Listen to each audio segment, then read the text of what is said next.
नमो हरियंताणं नमो सिद्धाणं नमो आयर्याणं नमो वज्रायाणं नमो लोये सर्वसाहुणम् एषु पञ्च नमस्कारो सर्वपापप्रणाशनो मङ्गलानं च सर्वेसिं परमं हवै मङ्गलम् जय जगजीव जोनि वेयाणो जगगुरु जगानन्दो जगनाहो जगबंधो जय जगप्रिया महोभयवम् जय सुयान बभवो तीर्थयराणम अपचिमो जय जय गुरुलोगाणम जय महपा महावीरो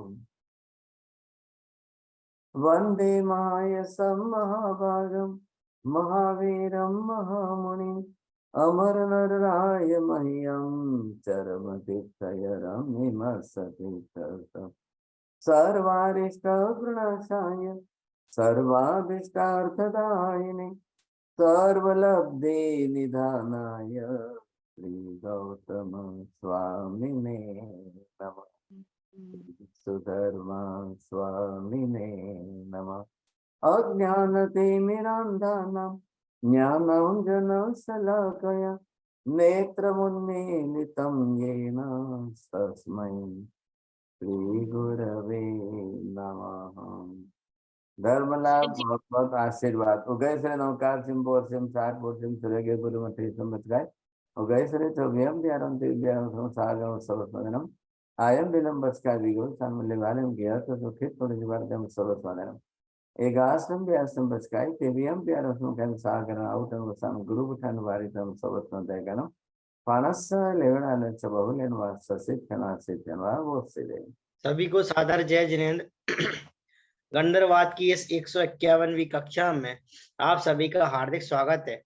जैसा कि पूर्व कक्षा में हमने चर्चा करी थी मोहिनीय कर्म के संबंध में, मोहिनीय कर्म की 28 प्रकृतियों के बारे में देखा था, जिसके संदर्भ में हमने देखा कि मिथ्यात्व की 3 प्रकृतियां होती हैं, कसाय की 16 होती है, जिसमें अनंतानुबंधी, अप्रत्याख्यान, प्रत्याख्यान और संजुलन, इनकी 4 कसाय मिलाकर के इस प्रकार से 16 कसाय होती है। 9 कसाय के अंदर में हमने हास्य, रति, अरति, शोक, वह, जुगुप्सा और वेद मोहिनी के अंदर स्त्री वेद, पुरुष वेद और नपुंसक वेद की बात की थी। इसी के संदर्भ में हमने वेद पर विशेष ध्यान देते हुए ये चीज देखी कि वेद में जो स्त्री वेद है उसके लिए पुरुष की आसक्ति किस प्रकार से होती है, पुरुष वेद के लिए स्त्री वेद की आसक्ति होती है। इस संदर्भ में भी हमने विशेष रूप से चर्चा की थी और ये भी चीज देखी कि जो अग्निभूति कर्म की सिद्धांत को स्वीकार नहीं करते हैं, हमारा साहब ने बताया यदि हम कर्म की सिद्धि ना करें या कर्म को स्वीकार ही ना करें तो संसार की सिद्धि भी नहीं हो सकती। ये चीज देखी। और अरति और रति, रति अरति के संदर्भ में भी ये चीज देखी थी कि देवी देवता भी, देवी देवताओं के अंदर भी हर वस्तु के प्रति रति अरति की विषय बनती है, मतलब उनके अंदर भी रति अरति पाई जाती है। और प्रत्येक जीव, जितने भी जीव है उनके अंदर 28 प्रकृतियां अवश्य होती हैं। अब किसी में कम ज्यादा हो सकती है परंतु 28 जरूर होती हैं। ये पूर्व कक्षा में हमने जाना था। आगे कक्षा के लिए महाराज साहब से निवेदन कर। हाँ जी, बहुत बहुत धन्यवाद आपको। आज जो है 14 फरवरी, हम यहाँ पर दूसरी क्लास जो है गणधरवाद की ले रहे हैं। गणधरवाद के अंदर अभी विपुल जी ने बताया 151 की क्लास चल रही है। विषय हमारा है अग्निभूति गौतम, जो कि कर्म को मानने को तैयार नहीं है, उनको कर्म की सिद्धि करके कैसे समझाया जाए। ये आप उद्देश्य हमारा ध्यान में रखिए। जो कंसेप्ट चल रही है उसकी बात है। महावीर ये कह रहे हैं कि अनंत अनंत आत्माएं हैं और आत्मा का मूलभूत गुण जो अनंत वीर्य है वो इस प्रकार है। बिना आत्म वीर्य का संसार में एक भी जीव है ही नहीं, होता ही नहीं है। अब उन्होंने क्या कर दिया है कि अनंत आत्मा को ही नहीं मानना है, ये तकलीफ कर दी उन्होंने।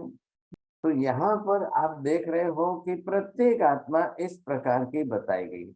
अब जो जिस प्रकार के जितने कर्म बांधे उस हिसाब से है। तो हिंदू धर्म ने वैदिक दर्शन के अंदर उन्होंने अनंत आत्माओं का अस्तित्व ही हटा दिया, एक ईश्वर को ही रखा है और ईश्वर को बिल्कुल कर्म रहित बता दिया है। ईश्वर को तो कोई पाप ही नहीं लगता, ईश्वर को कर्म बनता ही नहीं ऐसा।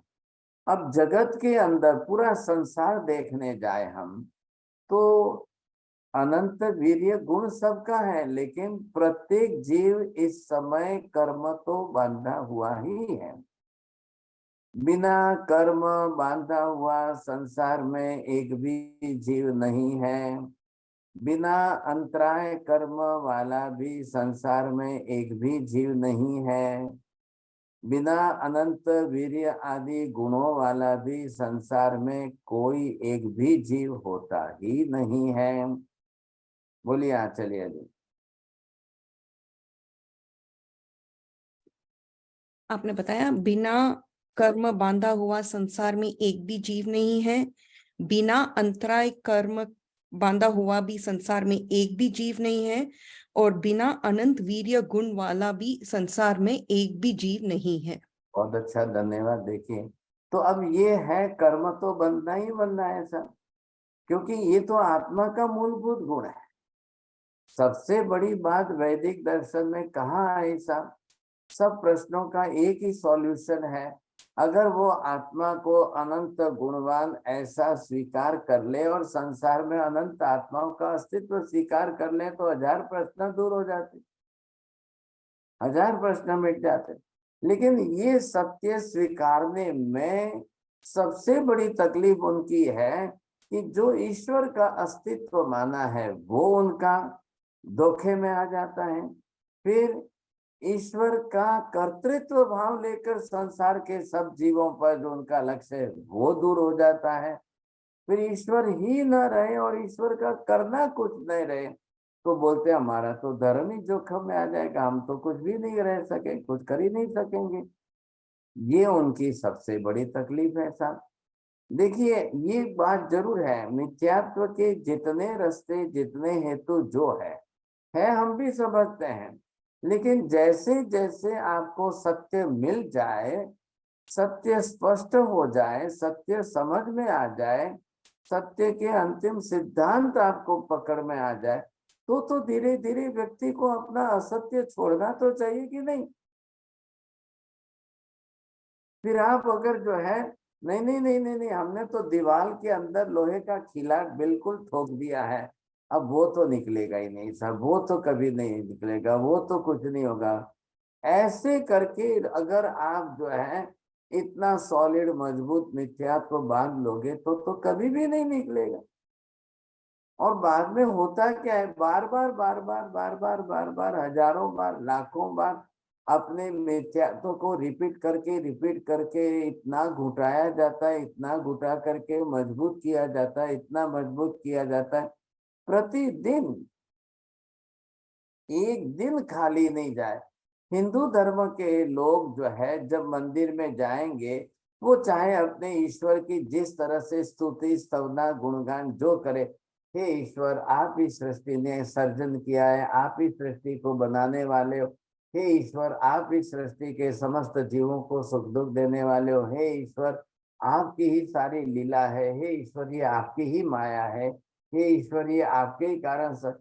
अब ये रोज का इतना जो है रिपीटेशन, रोज का घुटना जो है, ये रोज उनका मिथ्यात्व कितना सॉलिड करता जा रहा है। रोज जो है प्रति, क्योंकि स्तुति स्तवना वगैरह सारे जो है उनको स्तोत्र आदि बना करके ही ऐसे दिए गए, वही आप बोलो, वही आप रिपीट करो। अब common layman person, those who are not knowing the ABC of that, तो वो तो जो है मेमोराइज करके ही बोलने वाले हैं रोज, उनको तो रोज एक ही घुट करके बोलना है। अब जो उनके मिथ्यात्व के मूल जनक, जनक मतलब स्टैब्लिशर जो भी है, जिन्होंने ये बना दिए सा, अब वो हजारों लाखों करोड़ों लोगों को ये घुटा देते हैं, घुटा देते हैं, पकड़ा देते हैं, ऐसा पकड़ा देते हैं वो बेचारे जिंदगी भर घूटते रहते हैं। अब ये बदलना कैसे? ये दीवार में लोहे का खिला जो ठोका है वो बदलना कैसे, निकालना कैसे? अब जब भी कोई सत्य समझने की बात आए, जब भी कोई वास्तविकता उनके समझने की कोशिश करने में समझ में आए, फिर अपना ही मिथ्यात्व वापिस वो जोर करते नहीं नहीं नहीं नहीं नहीं, ये क्या बता दिया आपने? अरे ये आपने क्या बोला? नहीं ऐसा नहीं है, दूसरा कोई संसार में आत्मा हो ही नहीं सकता ईश्वर के सिवाय, ईश्वर ही सब कुछ करता है। तो ये बातें हुई।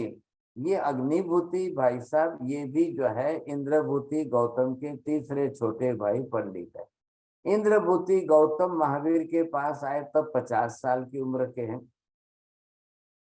अब उनसे 2 साल छोटे दूसरे वायुभूति आए 48 की उम्र के। उनसे 2 साल छोटे ये 46 की एज में ये तीसरे भाई साहब आए।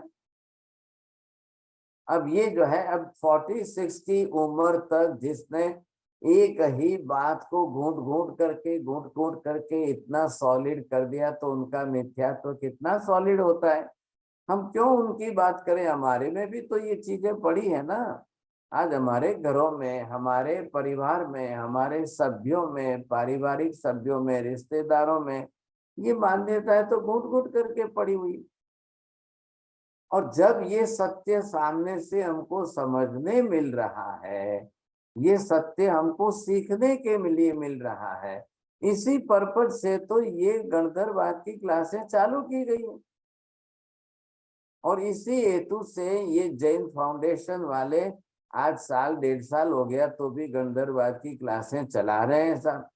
और सबकी किसी की क्लास 1-2 महीने से ज्यादा नहीं चलाते हैं, 2-4 महीने में बंद हो जाती है, कोई नहीं। और इन्होंने मेरे को इतना खुला मैदान दिया कि नहीं महाराज आप तो 10 साल चलाओ।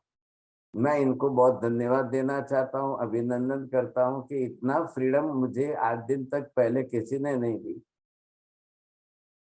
मैं भी समझ रहा हूँ ख्याल है कि नहीं, टाइम तो लगता है। ठीक है, कल ये जैन फाउंडेशन वाले अपनी तरफ से बंद कर दे तो हम दूसरी विद्यालय में जैन ग्लोबल क्लास में चला लेंगे। माध्यम अलग है, विषय तो वही है ना। तो मैं क्यों पुरुषार्थ कर रहा हूँ, मैं क्यों ये प्रबल पुरुषार्थ कर रहा हूँ? हमारा अज्ञान दूर हो, हमारा मिथ्यात्व घटे। अब जो लोहे का खिला आपने ठोक करके दीवार में फिट कर दिया है, मैं उस पर हैमरिंग कर रहा हूँ कि नहीं ये मिथ्यात्व घटना ही चाहिए, ये मिथ्यात्व कम होना ही चाहिए, ये मिथ्यात्व निकलना ही चाहिए। आलम्बन निमित्त इंद्रभूति गौतम का या वायुभूति गौतम का या अग्निभूति गौतम का है। ये तो हमारा उस समय महावीर और गौतम के इनके जो ब्राह्मण पंडितों का जो डिस्कशन हो गया, क्या इनके अंदर डायलॉग एंड काउंटर डायलॉग जो हुए हैं, तो मैं उसको और विस्तार करके आपको समझाने की कोशिश कर रहा हूँ। महावीर ने तो 10-20 मिनट में समझा दिया। अब महावीर भी केवली थे और ये बड़े दिग्गज धुरंधर विद्वान थे। वो कहते हैं ना शॉर्ट फॉर्म में, समझदार को तो इशारा ही काफी होता है। इसलिए उनका तो काम हो गया। और मैं ये 1.5 साल से मेहनत कर रहा हूँ कि आप लोगों के दिमाग में उतारूं साहब। 1.5 साल कहाँ और महावीर की 10-20 मिनट कहाँ। तो मैं भी तो केवली नहीं हूँ, मैं भी सर्वज्ञ नहीं हूँ। मैं थोड़ा घूमता भी हूँ, रिवीजन भी कराता हूँ, मैं आपके पास से थोड़ा सा बुलाता भी हूँ साहब, कैसे भी। हाँ ये जरूर, मैं 1 मिनट भी इधर उधर की फालतू बात में टाइम नहीं बिगाड़ता हूँ। सत्य समझाना, यथार्थ तत्व क्या है वो आपकी समक्ष लाना तो है ना। और धन्यवाद है आप लोगों को भी, आप लोग इतने टाइम आते हो, बैठते हो, संडे भी नहीं देखते हो, मंडे भी नहीं देखते हो, आप आते हो, सीखते हो, कोशिश करते हो। मैं आपको भी धन्यवाद देता हूँ, जैन फाउंडेशन वालों को भी धन्यवाद देता हूँ। लेकिन हमें ये आज नहीं तो कल, आज नहीं तो कल ये तो सीखना ही पड़ेगा। सत्य तो सामने लाना ही पड़ेगा। वास्तविकता की जो हकीकत है, सच्चाई है, वो सामने लाए बिना मिथ्यात्व इतना जल्दी निकलता नहीं है। कर्म शास्त्र में भी आपने सीख लिया कि मिथ्यात्व मोहनीय कर्म कोड़ाकोड़ी सागरोपम वाला है, 70 कोड़ाकोड़ी सागरोपम की उत्कृष्ट बंध स्थिति वाला है। तो आप देख रहे हो ना, एक पेड़ जितना जमीन के ऊपर होता है तो उसकी जड़ें भी जमीन के अंदर कितनी मजबूत होती है, तब एक पेड़ जो है इतना मजबूत खड़ा रहता है बरसों तक। वैसे मिथ्यात्व की भी जड़ें वो इतनी गहरी है अंदर जमीन में, अंदर हमारे अंदर में इतनी मजबूत है साहब। आज मैं आकर के आपका पूरा पेड़ हिलाने चाहूं, समझे कि नहीं क्या? मैं कोशिश तो वही कर रहा हूँ। मैं समझाने की पूरी कोशिश कर रहा हूं और यही सत्य आपको समझना पड़ेगा। कल आप बोलो कि महाराज कोई शॉर्टकट है क्या, जल्दी बता दो ना, ग्रंथि भेद हो जाए। बहुत लोग आते हैं, बहुत पूछते हैं, समझे कि नहीं महाराज कोई शॉर्टकट बताओ दो ना, जल्दी हो जाए काम। मैंने कहा भाई साहब इतना शॉर्टकट होता और कोई जल्दी एक दिन में ही ग्रंथि भेद कर ले और सब हो जाए? इसके पहले हाँ, ग्रंथि भेद आपका 2 घड़ी में हो सकता है, लेकिन 2 साल तक उसके पीछे मेहनत करके वो सत्य समझेगा तो होगा, नहीं तो नहीं होगा। अब बरोबर बात समझ ली आपने। ये कर्म, ये गुण है। मैंने ये भी समझाया बिना आत्मा के कर्म बंध होता ही नहीं है, बिना गुणों के कर्म रहता ही नहीं है। कर्म बंध आत्मा प्रदेशों के साथ होगा, वो द्रव्य बंध है, लेकिन वही कर्म आत्मा के गुणों को आवरण करेगा, ढकेगा, वही जो है कर्म की मुख्य कार्यशाला है। कर्म का कार्य क्या है? बंध तो हो गए आत्मा प्रदेशों के साथ, ढकेगा तो गुण को ही ढकेगा, दबाएगा तो गुण को ही दबाएगा, विपरीत करेगा तो गुणों को ही विपरीत करेगा, विकृत करेगा तो भी गुणों को ही विकृत करेगा, अल्प प्रमाण में प्रकट होने देगा तो गुण को ही प्रकट होने देगा। तो कर्म कहाँ से आए, बने कैसे? आत्मा ने अपने गुणों से विपरीत आचरण किया, तभी तो जाकर कर्म का बंध हुआ है, नहीं तो नहीं होता। बोलिए विपुल जी, बोलेंगे आप? आत्मा ने गुणों से विपरीत आचरण किया तभी कर्म बंद हुआ। हाँ जी, आत्मा ने अपने स्वयं के आत्म गुणों से विपरीत विरुद्ध आचरण किया, तब कार्बन वर्गणा के पुद्गल परमाणु को ग्रहण किया, वो आत्मा प्रदेशों पर छा गए। अब उससे जो है ये कर्म का बंध हो गया था। इतनी सी बात को अग्निभूति स्वीकारने को तैयार नहीं है। अब वो कहां से स्वीकारेंगे? नंबर 1, आत्मा को ही नहीं मानना है, आत्मा की अनंत संख्या को ही नहीं मानना है। नंबर 2, कार्बन वर्गणा के पुद्गल परमाणुओं का अस्तित्व ही नहीं मानना है। हाँ जी विपुल जी, बंद करिए, आप कमेंट करिए। तो ये दोनों ही अगर वो मानने को ही तैयार नहीं है, जो मूलभूत मौलिक है, बांधने वाला कर्ता आत्मा है, उसका अस्तित्व उड़ा दिया। बांधने के लिए रॉ मटेरियल पुद्गल के परमाणु है, तो उन्होंने वो ही अस्तित्व हटा दिया। क्यों हटा दिया? एकमेव ईश्वर का ही अस्तित्व है, ईश्वर के सिवाय अन्य किसी का अस्तित्व ही नहीं है। ये कहते हैं इसको अद्वैतवाद। अद्वैत मतलब द डुअलिज्म, क्या लगेगा? द्वैतवाद, it is dualism, and to totally deny the dualism, that is called अद्वैतवाद। बस वो ईश्वर के सिवाय अन्य किसी का अस्तित्व मानने को ही तैयार नहीं। महावीर की विशेषता क्या है? उनका केवल ज्ञान, केवल दर्शन होने के कारण जगत के अनंत अनंत आत्माओं को देख करके जगत के अनंत अनंत जीवों का अस्तित्व बताया, ज्ञान भी दिया, दर्शन भी कराया, और केवल ज्ञान केवल दर्शन होने से अनंत अनंत कार्बन वर्गणा के पुद्गल परमाणुओं का अस्तित्व देख करके बताया। ये उनकी विशेषता है। अब जिनको केवल ज्ञान ही नहीं हो, केवल दर्शन ही नहीं हो, तो वो अनंत अनंत आत्माओं का अस्तित्व कहां से बताएंगे? कार्बन वर्गणा के पुद्गल परमाणुओं का अस्तित्व कहां से बताएंगे? पुद्गल द्रव्य को, मैटर को स्वीकारना तो पड़ेगा।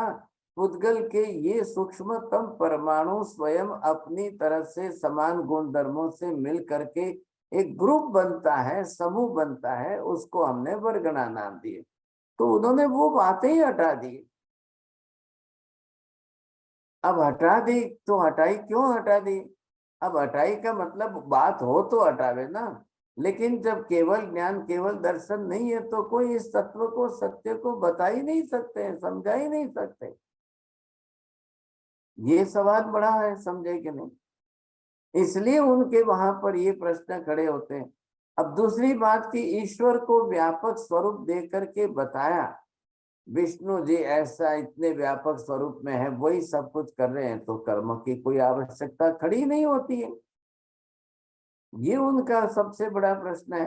महावीर ये कह रहे हैं कि भाई पहले ये समझो, आत्माएं अनंत अनंत संख्या में है। शरीर भले ही किसी का छोटा बड़ा हो, शरीर तो कार्बन औदारिक वर्गणा के पुद्गल परमाणुओं को कार्बन वर्गणा के पुद्गल परमाणु से बना हुआ कर्म ग्रहण करेगा तब तो शरीर बनेगा। शरीर आत्मा का मापक साधन नहीं है, लेकिन जीवंत शरीर है तो निश्चित रूप से उसमें चेतन आत्मा है, तो वो जिंदा है। अब वो उसकी क्रिया प्रवृत्ति देखिए आप, कर्म को स्वीकार करने का सबसे बड़ा प्रत्यक्ष प्रमाण जीवों की क्रिया प्रवृत्ति है। अब जीव संसार में अनंत, जो जीव जिस प्रकार के जैसे कर्म बांध रहा है, उसके क्रिया प्रवृत्ति कर रहा है, उसके आधार पर कर्म का बंध हो रहा है। एक कुत्ता भौं भौं भौं भौं भौं भौं करके चिल्ला रहा है तो वो उसका क्रोध भाव है, उस क्रोध भाव के अंदर कुत्ता भी कर्म बांध रहा है। समुद्र में एक मछली भी अपनी तरह से मुंह बहाए किसी को प्राणी को, मतलब दूसरी मछली को, छोटी मछली को खा रही है, तो वो दूसरे पंचेंद्रिय जीव की हिंसा कर रही है, उसको भी उसका कर्म बंध हो रहा है। क्रिया देखिए संसार में, क्योंकि हम आत्मा को देख नहीं पाएंगे, आत्मा अरूपी अदृश्य अमूर्त है। कार्बन वर्गणा के पुद्गल परमाणु यद्यपि पुद्गल द्रव्य के हैं, लेकिन सूक्ष्मता इतनी है कि हम उनको आंखों से देख नहीं पाएंगे साहब, लेकिन अपनी क्रिया को तो समझ पा रहे हो। प्रत्येक व्यक्ति अपने विचारों को तो जानता है। मैंने इस समय किसी को देखकर अच्छे विचार किए कि खराब किए, मैं तो जान रहा हूं, मेरे को तो मालूम है। एक भाई साहब मंदिर में आए, वो दर्शन करने के लिए आए कि वो चोरी करने के लिए आए कि कुछ उठाकर ले जाने के लिए आए कि रैकी करने के लिए आए, क्या करने आए, वो उसके इंटेंशन से उसको मालूम है।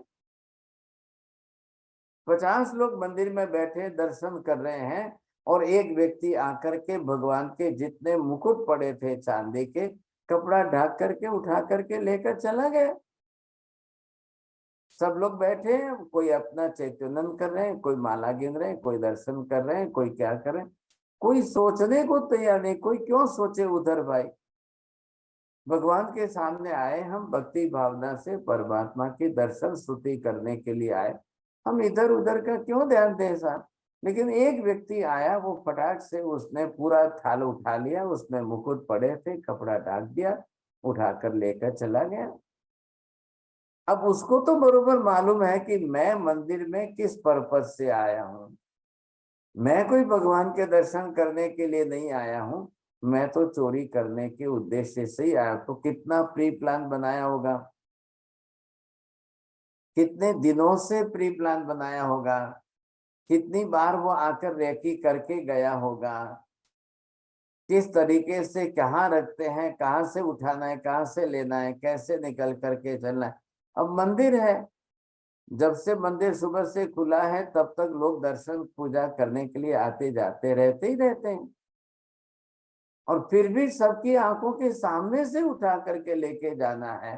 तो ये उसने अपनी प्रैक्टिस, अपनी रेकी, अपना आना जाना, अपना देखना, टाइमिंग, सारा 1 महीने से अगर उसने प्लानिंग बनाई तो 1 महीने से उसके विचार तो मैले मलिन हुए कि नहीं हुए, विचार बिगड़े। फिर उसने जब किया तो उसने जब जिस दिन से विचार मलिन करने शुरू किए उस दिन से उसको तो कर्म बंधना शुरू हो गया। भाई नाथूराम गोडसिंह ने गांधी को गोली मारी तो कोई 1 सेकंड में विचार आया और गोली मार दी, ऐसा तो नहीं है ना। उसने कब से प्लानिंग की, कब से प्लानिंग की, कब से विचार किया, कब से उसकी इच्छा तीव्र बनी, कब से उसने आकर देखा कि कहाँ से गोली मारूं, कहाँ खड़ा रहूंगा, कोई मुझे नहीं देखेगा, कोई कैसे मैं अपने इस कार्य में सक्सेस कैसे हूं। उसको भी तो प्लानिंग करने में टाइम तो लगा कि नहीं लगा। उतने में मतलब अपनी आत्मा के गुणों से विरुद्ध विपरीत आचरण करने में उतने उसने जिस प्रकार के अपनी लेस्या बिगाड़ी, अपना कसाय बढ़ाया, अपना रौद्र ध्यान बढ़ाया, मारने की बुद्धि बढ़ाई। सामने मालूम है कि गांधी कौन है, लेकिन उसने इतना धाड़स बना करके, इतनी हिम्मत बनाकर, तो तीव्रता कितनी आई होगी उसमें। तो ये प्रवृत्तियां अगर लोग कर रहे हैं तो कर्म बंध हो रहा है कि नहीं हो रहा है? आपके चलिए जी, आपके यूएस के अंदर स्कूल जाने वाला बच्चा पिस्तौल निकाल करके 10 बच्चों को मार देता है। ये कितनी बार हो रहा है? कितनी बार ऐसा हुआ? बार बार न्यूज में आता है कि देखो वहां पर जो है यूं जो है गोली चला दी। अब एक एक बच्चा स्कूल में जाने वाला अगर वो किसी पर गोली चलाता है तो उसका, वो भी तो, अब शरीर मत देखिए, उम्र मत देखिए, वो 10-20 साल का बच्चा है ये मत सोचिए, वो भी एक जीवात्मा है, उसका भी मन है, उसके अंदर लेस्या है, उसके कसाय हैं, रौद्र ध्यान है, कसायों में तीव्रता आती है। उसने भी पिस्तौल लाई, पापा की लाई, कहाँ से लाई, जो लाई, फिर उसने भी सोचा है कब चलाना है, कैसे चलाना है, किस तरह से। ये सारा करते करते उसको भी टाइम लगा कि नहीं लगा? तो उसने कितने कर्म बांधे। अब 10 बच्चों के ऊपर गोली चलाई, 10 जने मरे कि 12 मरे कि 20 मरे, तो उसका भी कर्म इसी को लगने वाला है। अब एक मनुष्य की हत्या और इधर 10 बच्चे हैं, 10 की हत्या करने पर उसको कितना भारी कर्म का बंध होगा। अब इसको कौन नकार सकता है? How to deny this thing, you see, who will deny this? ये तो चल ही रहा है, रोज रोज लोग देख रहे हैं, समझे कि नहीं? इधर चले जाओ, अफगानिस्तान में तालिबान को देखो, इधर पाकिस्तान में जाकर के टेररिस्टों को देखो। अब ये टेररिस्ट कितने लोगों को मार देते हैं, कितने लोगों को क्या करते हैं, ये रोज ही चल रहा है चक्कर। अब क्या करना, समझेंगे?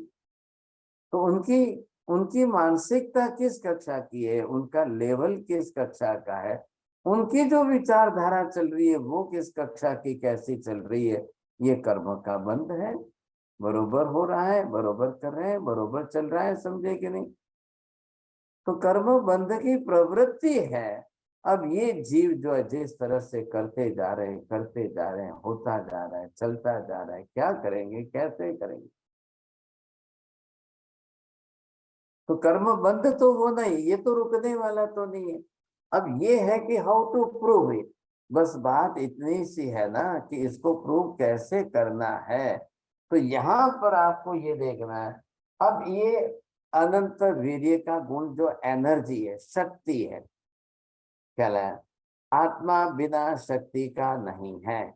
इधर देखिए, अनंत वीर्य गुण के कारण ही आत्मा कर्ता भोक्ता भाव वाला है, उसी के आधार पर करने की क्रिया करता है और फल भुगतने की भी क्रिया करता है। बोलिए मेहता जी।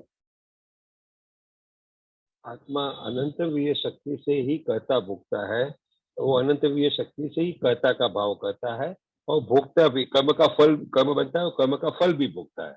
अब ये कर्म, ये शक्ति कहाँ गई? मोहनीय कर्म में। मोहनीय कर्म में गई तब जाकर उसने क्रिया प्रवृत्ति की। तो कर्ता भाव तो आत्मा का है। अब आप आत्मा अनंत वीर्य गुणवान होते हुए भी आप बोलोगे आत्मा करता नहीं, आत्मा फल का भोगता नहीं है, ऐसा बोलोगे तो विरुद्ध हुआ कि नहीं हुआ? अब क्या करना? बड़े दुख की बात है कि हमारे जैनों के अंदर ही आज एक ऐसा वर्ग हो गया है कि जो आत्मा का ज्ञाता दृष्टा भाव ही स्वीकारने को तैयार है, कर्ता भोक्ता भाव मानने को ही तैयार है। महावीर कह रहे हैं भाई साहब ये गलती क्यों कर रहे हो? जो एक पूर्ण स्वरूप में है तो पूर्ण स्वरूप ही स्वीकारो। उतना सत्य स्वीकार के अपना सम्यक दर्शन बनाने के बाद फिर उसको मिथ्यात्व में ले जाना। मैं बोलू नहीं नहीं, जो वो जब सूर्य उदय होता है ना, निकलता है क्षितिज में से, आधा बाहर आया तो मैं देख करके बोलू नहीं नहीं, सूर्य तो आधा ही होता है, दुनिया में सूर्य तो आधा ही होता है। अरे भाई साहब 2 मिनट रुको, पूरा सूर्य बाहर आ रहा है, देख लो ना। 2 मिनट में आपने आंखें बंद कर ली, आधा देख लिया और जाकर के सबको बोलने लग गए सूर्य आधा ही होता है, सूर्य आधा ही होता है, सूर्य। अरे भाई साहब 2 मिनट में पूरा देख लोगे तो आप बोलोगे पूरा होता है। तो आत्मा को खाली ज्ञाता दृष्टा कह देना, कर्ता भोक्ता ना बोल देना, ये कैसा, ये सत्य पूर्ण सत्य है क्या? लेकिन आजकल ये बहुत चल रहा है, समझेंगे।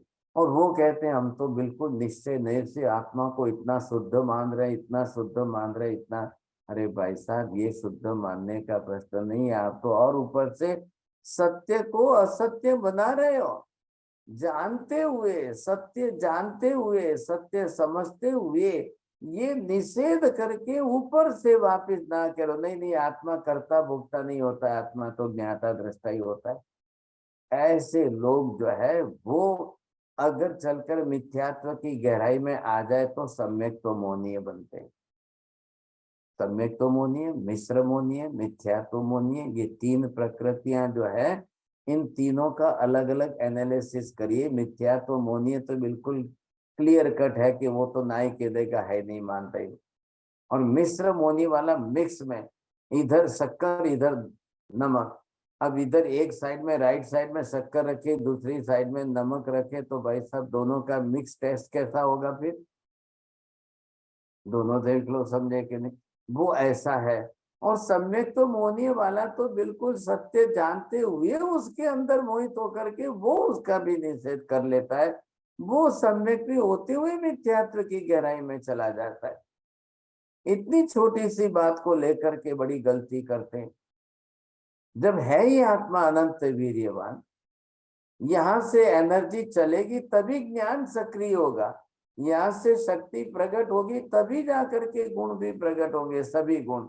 और जब गुण ही आवरण से ढके हुए दबे हुए हैं तो ये शक्ति कर्म में जाएगी।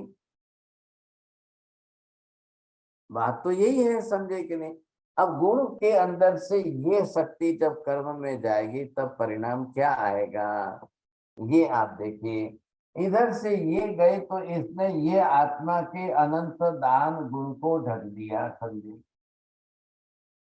ये जब दान गुण आपका होते हुए ये जब ढक गया, अब मान लो कि इतना ही प्रकट है, समझे कि नहीं? महावीर ये कह रहे हैं कि ये कर्म हो गया दानांतराय कर्म।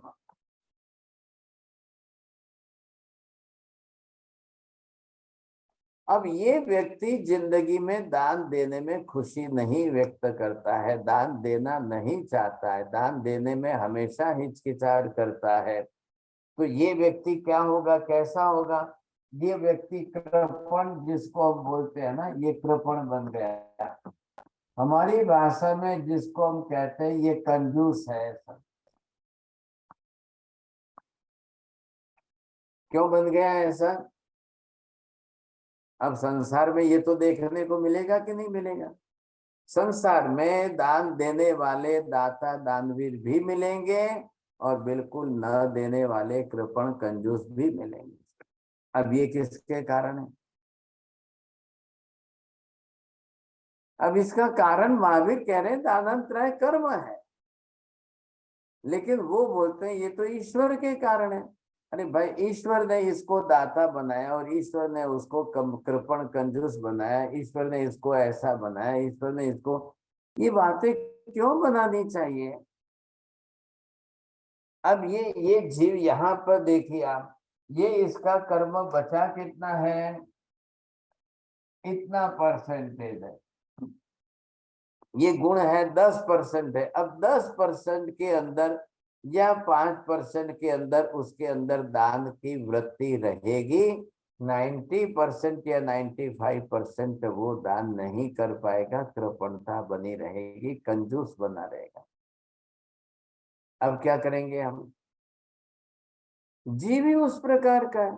अब जीव ने अपनी तरफ से किया ही इस प्रकार से है, तो क्या करना? कर्म के निमित्तों को समझे हम, ऐसे कर्म के निमित्तों को समझेंगे तो ही हमको ख्याल आएगा। अब ये संसार के अंदर सर्वत्र सब जगह पर है। अब संसार में इतने लाखों करोड़ों अरबों की संख्या में लोग हैं, आप इन दोनों विभाग के अंदर डिवीजन करके देखने को जाओगे तो संसार में आपको उदार दानवीर दाता भी मिलेंगे। अब किसका कितने प्रतिशत है वो देखना है ना। अब किसी ने ये कर्म जो है इतना ही बांधा है, ज्यादा नहीं बांधा है, समझ लीजिए ये कर्म इतना ही बांधा हुआ है और इतना भाग ये खुला है। तो ये जो खुला भाग है बिना कर्म का, अब वो दानवीर बनेगा। उदारता का गुण आएगा। ये गुण जो है ना, ये अंदर से प्रकट होगा। तो ये गुण बरोबर आपके अंदर, ये उदारता जो है कहाँ से आएगी? उदार दिल बनेगा, समझे कि नहीं?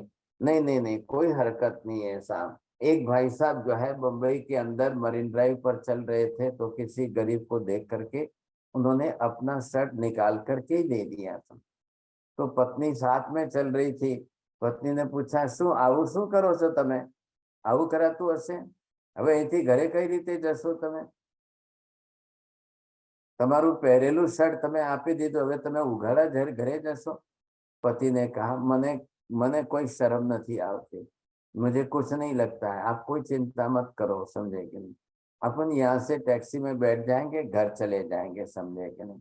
अरे तो भी टैक्सी का भी तो 200 रुपया जाएगा। तो कि कोई हरकत नहीं। ये गरीब बेचारा ठंडी में ठिठुर रहा था, इसकी परिस्थिति देखकर मेरे से तो रहा नहीं जाता है था, मैं तो निकाल के दे दूं। एक भाई साहब दूसरे ऐसे थे, उन्होंने भी अपनी तरफ से जितना भी जो भी कुछ खाने पीने की सामग्री लेकर घर जा रहा था। रास्ते में 2-3 गरीब बैठे हुए बेचारे करा रहे थे, समझे, कोई कुछ खाने पीने को नहीं था। सेठ जी कुछ तो दे दो, सेठ जी कुछ तो दे दो। उन्होंने अपने हाथ में जो लिया था सब दे दिया। वो पत्नी ने बोला, શું તમે આ ગાનપણ કરો છો? આવું ગાનપણ હોય? હવે આપણે ઘરે છોકરાઓ છે, આપણે જઈને ઘરે જઈને ખાવાનું પીવાનું છે, તમે બધું આપી દીધું ગરીબ? पति ने कहा, अपना घरे क्या ओछू छे, अपने घर में कहाँ कम है, आप क्यों चिंता करती हो, हम दूसरा ले लेंगे। देखो ये बेचारे कैसे गरीब है, इनको खाने का नहीं है, कुछ भी नहीं है बेचारे, इनकी हालत देखो। नहीं मेरे से तो नहीं रहा जाता है, मैं तो दे दी। अब पत्नी बोलते हैं, नहीं नहीं ऐसा मत करो, चलो वापिस चलो, आधा तो ले लो। मैंने कहा, नहीं मैं नहीं लूंगा सर, नहीं नहीं नहीं मैं नहीं लूंगा, मैंने दे दिया है, बस वो दान दे। ये किसने सिखाया है? कौन सिखाता है? कौन कहता है? कोई किसी के कहने से दान दे रहे हैं क्या? कोई किसी के कहने से थोड़ी दे रहे हैं, सोचिए समझे। ये उन्होंने सामने से दान दिया है, सोचिए समझे क्यों? ख्याल आया? इतना जो दान दिया है, तो ये कैसे दिया, क्यों दिया इन्होंने? ये दिल की उदारता है ना। दानांतराय कर्म उनका कम है, ये सामने से उन्होंने दान दिया।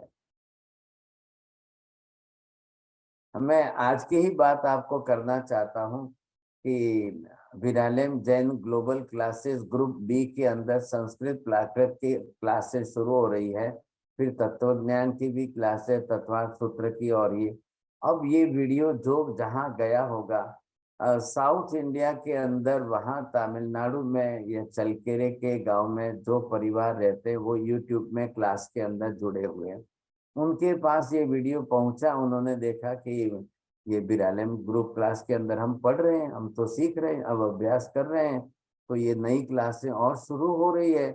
उन्होंने बिना नाम ठाम के, बिना पूछे 10,000 रुपए वहां से गूगल पे के अंदर डालकर भेज दिए सब। अब ये लोग आए तो मैनेजर बोलता है, ये किसके आए हैं, किसने भेजे हैं? कोई नाम भी नहीं मिल रहा है, कुछ भी पता ही नहीं चल रहा है किसने। योगानुयोग वो भाई साहब खुद आ गए आज यहाँ पर, बड़े खुश हुए, बोले महाराज हम तो आपकी क्लासों से इतने इतने प्रभावित है, इतना अच्छा अभ्यास कर रहे हैं। मैंने कहा, मैंने तो आज पहली बार देखा है आपको। नहीं, बोले महाराज साहब हम तो आपका अभ्यास रेगुलर करते हैं, समझे, बड़ी खुशी हुई, समझे। वो उन्होंने अपनी खुशी, और हमको ज्ञान में रस लेना है। हम तमिलनाडु के अंदर एक गांव में ऐसी जगह रहते हैं, हमेशा हमको साधु संतों का लाभ भी नहीं मिलता है, हम खुद पढ़ रहे हैं। महाराज जी आप तो ऐसे फ्री में सब पढ़ा रहे हो, आप तो एक पैसा भी नहीं लेते हो, ये ज्ञान का शुभ कार्य चल रहा है, तो हमको तो लाभ लेने ही दो आप। उन्होंने स्वेच्छा से ही डाल दिया, बोले नाम नहीं चाहिए हमको, नाम वाम कुछ नहीं चाहिए साहब। तो मैं ये कहना चाहता हूँ, किसने बोला इनको, किसने सिखाया इनको, किसने कहा ये सब? ऐसे अनेक भाग्यशाली होते हैं, समझे कि नहीं? वो अपनी तरफ से ये दान आदि के अंदर रस रुचि रख ले, समझे। ये हमारे आंचलिया जी बैठे हैं, देखो इनकी इच्छा हो गई, उन्होंने वहां से भेज दिया। ऐसे करने वाले हैं। तो जो जब जिसकी इच्छा हो जाए तो ये गुण होना अनिवार्य। इच्छा कब होगी आपके अंदर? ये गुण होगा तो ही इच्छा होगी। कौन सा गुण है ये? अनंत दान का गुण है। चलो अनंत नहीं है, हमारा भी गुण आवरणीय कर्म से ढका हुआ जरूर है, लेकिन जितने प्रतिशत प्रकट है उसको तो बढ़ाओ। अब ये कब बढ़ेगा? दान करेंगे तो गुण बढ़ता जाएगा, और दान ही नहीं करेंगे तो गुण घटता जाएगा। ये गुण और बढ़ घटेगा तो कर्म का आवरण आएगा। कल ये कर्म का लेयर और बढ़ जाएगा। अब ये कर्म का लेयर अगर बढ़ गया हम तो फिर क्या करेंगे? और बढ़ता जाएगा। कल ये हो गया, ये और बढ़ गया, ये और बढ़ गया, ये और बढ़ गया। तो ये कर्म का आवरण आपका बढ़ता जाए तो उदारता आपकी घटती जाएगी। उदारता घटती जाएगी। आप दान देने वाले नहीं बनेंगे, फिर दानांतराय कर्म वाले बन जाएंगे। अब वो व्यक्ति जाकर किसी की चोरी करेगा, किसी की चुपके से उठा लेगा, किसी की वस्तु ले लेगा, किसी का कुछ करेगा, किसी का कुछ करेगा। एक मेहमान बन करके किसी के घर में वो दो चार जने गए, समझे कि नहीं, मेहमान के रूप में। आपको मेहता जी मालूम है ना, कार्तिक शुद्ध एकम नूतन वर्ष नया वर्ष आता है तो घरों में लोग जो है ड्राई फ्रूट स्वीट्स वगैरह रख के ट्रे बना के रखते हैं। जो भी मेहमान आए तो सामने रखते हैं, आइए पधारिए, आइए पधारिए। मेहमान बनने वाले जो भी जाते हैं तो वो थोड़ा थोड़ा ड्राई फ्रूट वगैरह खाते हैं। तब तक घर की महिला बोलती है कि हाँ जी मैं चाय बना लेती हूँ, मैं भोजन बना लेती हूँ, तब तक आप जो है थोड़ी देर के लिए इतना ही लाभ लो। अब तो एक महिला ने देखा कि हाँ साहब, वो बनाने के लिए, रसोई करने के लिए अंदर गई, ये मेहमान बनकर आई, उसने अपने पूरी ट्रे खाली करके अपनी थैली में भर ली, और उसने फिर दूर से बाहर से आवाज दी, मेरे को गाड़ी पकड़नी है ना, मैं जल्दी जाना है, मैं जब दूसरी बार आऊंगी तब देखूंगी, चलो चलो ठीक है, आओ जो आओ जो आओ जो। अब वो तो निकल गई भाई साहब। वो बेचारी किचन में से रसोई बना करके बाहर आई, उसने देखा पूरी ट्रे खाली हो गई, दोनों ट्रे, एक में स्वीट थी एक में ड्राई फ्रूट था, सब खत्म हो गए। अरे ये तो हमारे परिचित मेहमान थे, ये तो पहले भी आए हुए थे, ये तो परिचित थे, समझे कि नहीं। अब वो ये सोच रही है कि मैंने इतना सारा ड्राई फ्रूट रखा था, इतनी स्वीट वगैरह रखी थी, तो क्या हुआ क्या हुआ? अब इधर उधर देखना, क्या देखना, कहाँ ढूंढना है, जब खाली पड़ा है, समझे। मैं उनको पूछ कर बोल कर उन्हें कहा, वो मैं बनाने गई अंदर किचन में, और ये इतना सब खाली करके लेके निकल गए, क्या हुआ? हाँ जी, अब आप बताइए चोरडिया जी, ये चोरी हुई कि नहीं हुई? इसको चोरी कहते हैं कि नहीं कहते हैं? भाई इतनी बड़ी ट्रे पूरी भर के आपके लिए ड्राई फ्रूट रखा गया, कोई आदमी इतना तो खा ही नहीं सकता है। वो मेहमान नवाजी करने के लिए चलो लोग जो है दो चार दाने बादाम के ले लिए, काजू के ले लिए, ठीक है, एक स्वीट लेगी, तब तक तो वो रसोई बनाएगी ना। अब इसका मतलब क्या हुआ? क्यों लोग चोरी करते हैं? ये दानांतराय लाभांतराय कर्म ऐसे जब बढ़ जाएंगे, ये कर्म भारी होकर के सामने आएंगे, तब लोग चोरी करेंगे ही करेंगे। अब वो दान रुचि घट गई ना, अब दान करने की इच्छा ही नहीं होगी साहब। अब ये कर्म जितना बढ़ेगा, जितने प्रमाण में बढ़ेगा, उतनी परिस्थिति विकट होने वाली है।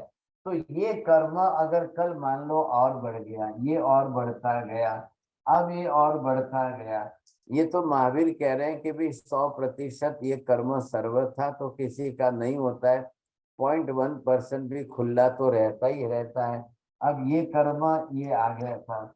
अब ऐसी व्यक्ति जो है वो किस तरह से कैसी बनेगी, सोचिएगा। ऐसा इंसान कैसा बनेगा? अब बचा कितने भाग में? इतना भाग, चलो मैंने ये 0.1% के हिसाब से इतना भाग खुला रखा है, अनंत दान का गुण इतना खुला है, बाकी का 99.9% ये कर्म बन गया। तो ये क्या करेगा फिर? ये कैसा होगा? इसका कर्म कितना भारी है? ये ऐसा बन जाएगा कि मक्खी भी घी में गिर जाएगी ना तो मक्खी को भी लेकर के निचो करके 2 ड्रॉप हो गए वो भी निकाल लेगा फिर बाद में। ये ऐसा मतलब कृपण बन जाएगा, कंजूस बन जाएगा, इतनी कृपणता आएगी। अब वो दान तो नहीं देगा लेकिन दूसरों की चोरी करेगा सब। महावीर ये समझा रहे हैं कैसे लोग कर्म बांध रहे हैं। अब उस कर्म का बांधती हुई प्रक्रिया नहीं दिखाई देगी, लेकिन जो खुद चोरी कर रहा है वो तो समझेगा, उसको तो विचार आए, उसने क्रिया प्रवृत्ति की, उसने कर्म बांधे, तब तो ये उदय में आया। ये कर्म दानांतराय कर्म उदय में आकर उसको कृपण बनाएगा कि नहीं बनाएगा। अब भले ये महाविद्य में चला जाए, भले ये कल यहाँ से देव गति में जाके देवता बने, कल वो जहां जाए वो उसकी गति नाम कर्म अलग है, आयुष्य नाम कर्म अलग है, वो जो बने, लेकिन ये कर्म उसका साथ में जाएगा। ये कर्म जब जाएगा तब उसकी संज्ञा लोग उसको क्या बोलेंगे, इस कर्म के हिसाब से बड़ा कंजूस है भाई साहब, इतना कंजूस है क्या बोलूं समय। हमारी सोसाइटी में ही रहता है, हमारे सामने ही रहता है। हम लोग हमेशा जो है डोनेशन देते हैं, दान देते हैं, तो ये तो एक पैसा भी कभी नहीं देता है। हम लोग रास्ते में चलते हैं, आप देखिए 10 जने चलते हैं घूमने फिरने के। एक बार मैंने देखा, हम लोग भी विहार कर रहे थे तो सामने रास्ते में वो मॉर्निंग वॉक के लिए चलते 15-20 का ग्रुप था, वो सब चले आ रहे थे। युगानुयुग मैं वहां पर खड़ा था और सामने एक गरीब भिखारी मांग रहा था। ख्याल है, एक गरीब भिखारी मांग रहा, मैं वहां खड़ा रहा, 15-20 जने लोग सामने आ रहे थे। मैंने कहा भैया ये बेचारा गरीब बच्चा कुछ मांग रहा है, दे दो ना। एक बोलने लगा, अरे ये काय के गरीब होते हैं, ये तो ऐसे होते होते। दूसरा बोला, तीसरा बोला, चौथा बोला। 20 जनों में से 2 जन ऐसे निकले कि जिन्होंने उनको 10-10 रुपए बच्चे को दिए सन, बाकी लोगों ने नहीं दिए। 8 जने मौन रहे, 8 जने बोलते रहे, और 4 जनों ने कहा चलो चलो चलो चलो, ये तो रोज का रास्ते में रोज का है, महाराज को क्या मालूम है, महाराज थोड़ी समझते ये कौन चोर है कैसा लो। अब मैं बोलता हूँ 20 जनों को किसने सिखाया है, किसने सिखाया है सोचिए। एक गरीब आपकी दुकान पर जो है शेर को मांगने आता है तो एक शेर गाली दे के भेजना निकाल देता है। एक गरीब दूसरा कोई मांगने आता है तो वो बोलता है राम राम चलो भाई आगे चलो। दूसरा जो है वो बोलता है कि नहीं नहीं अभी आप अभी कल देंगे आज नहीं। चौथा बोलता है क्या बार बार आता है। पांचवा बोलता है गाली दे के चिल्लाता है, समझे क्यों आता है बाबा। आठवां ऐसे बोलता है। ये किसने सिखाया सब, ये सारे वेरिएशन क्यों है, इतने वेरिएशन क्यों आते हैं। अब भाई साहब सबके यहाँ अंदर ईश्वर कहाँ जाने बैठेगा, मुझे बताइए आप। एक ईश्वर जो है, अब ये सबको ये 20 जनों में से ईश्वर ने इनको सिखाया कि तुम गाली दो, ईश्वर ने उसको सिखाया कि नहीं नहीं तुम ऐसा बोलो, ईश्वर ने। और ये कहाँ ईश्वर पर डालते हो, क्यों ईश्वर को बदनाम करते हो। इतना तो समझो, अपने ईश्वर को तुम दोषारोपण करके ईश्वर का स्वरूप गलत खराब कर दोगे। क्यों 1-2 रुपए 5-10 रुपए देने के पीछे तुम ईश्वर को क्यों बदनाम कर रहे हो। अपना देखो ना। तो संसार में ये तो देखने को रोज मिल रहा है, उदार कौन है कृपण कौन है, दानवीरता किसके अंदर है, कंजूसी पना किसके अंदर है। चोरियां क्यों करते हैं लोग, क्यों कोई देते हैं तो नहीं लेते हैं, कोई किस तरह से। एक व्यक्ति का मैंने बड़ा आश्चर्यकारी बात बताऊं आपको, जब लोग देने आते हैं वो देते हैं तब लेता नहीं है, तब तो वो दिखाता है नहीं नहीं नहीं मैं कोई ऐसा थोड़ी हूँ कि आप मेरे को दान दो, समझे कि नहीं नहीं। लेकिन बाद में पीछे से जाकर चोरी करके लाता है। तो ये बड़ा कॉम्प्लिकेशन देखने को मिला। अरे भाई साहब जब अच्छा जब दे रहे हैं तो ले लो ना, क्या तकलीफ है आपको, ख्याल है कि नहीं, दे रहे हैं तो ले लो, समझे कि नहीं। एक भाई साहब मेहमान बड़े अच्छे आए थे, और बड़े अच्छे मेहमान थे, वो आए उनको देने की बात हुई, और ऐसे समय में नहीं मेरे को भोजन नहीं करना है, नहीं मुझे नहीं खाना है, मुझे भूख नहीं लगी है, मुझे कुछ नहीं खाना है। अब वो जो है मेहमान चले गए तो पीछे में रसोई घर के अंदर जाकर खड़े खड़े ही सब में से लेकर खा रहा है। इतने में वो भाई साहब आ गए, उन्होंने कहा मैंने आपको विनती की, आप आइए टेबल पर बैठिए, हम परोसते हैं आपको, सब चीजें परोसे, आप भोजन करिए ना अच्छे। तो वो दो गाली सुना करके वहां से निकल गया, समझे। अरे उनको बुरा लगा कि हमने पहले आपको इतनी मेहमान नवाजी की, रिक्वेस्ट किया आइए पधारिए बैठिए, अब ऐसी बात में आपने भोजन तो नहीं किया, खा सामने से, फिर पीछे जाकर किचन में जाकर सब में से लेकर खाने लगे, तो वो झूठा होता है। मैं आपको विनती करने आया, तो वो गाली बोल करके निकल गए समझे। ये क्या है सब, ये ऐसा क्यों होता है, ऐसा क्यों करना चाहिए। तो यह कर्म आपको दिख रहे हैं कि नहीं दिख रहे हैं। संसार में जीवों की क्रिया प्रवृत्ति देख करके उसके पीछे के कारणीभूत कर्मों को हम आसानी से समझ सकते हैं। ये बात जरूर मैं आपको समझाने की कोशिश करूंगा साहब। हाँ जी बोलिए, हाँ चलिए। महाराज साहब, मेरा क्वेश्चन है कि आपने बताया था कि अनंत वीर्य is just like a power house, तो वो ज्ञान में जाएगा, दर्शन में और चारित्र और तप मतलब वीर्य में भी जाएगा। तभी हम लोगों को फोकस रहना चाहिए कि वीर्य शक्ति बढ़ाना, और बढ़ाना है तो फिर कैसे बढ़ाना। बिल्कुल बढ़ाना है। आपने ज्ञानाचार का किया तो भी ज्ञान भी बढ़ेगा, वीर्य शक्ति भी बढ़ेगी। दर्शनाचार में किया तो भी दर्शना गुण भी बढ़ेगा, वीर्य गुण। ये तो केंद्र में है ना। आप रूट कॉज देखिए।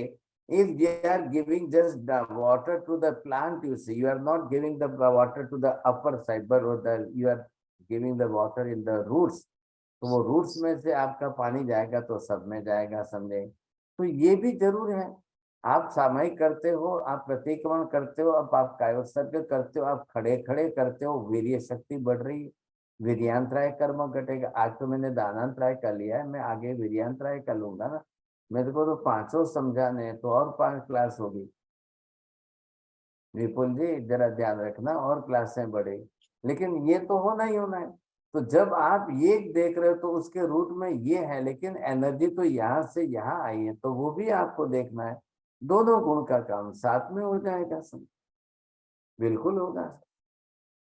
बहुत बहुत धन्यवाद आपको, समझे कि नहीं। हाँ जी, थैंक यू। और किसी को पूछना है।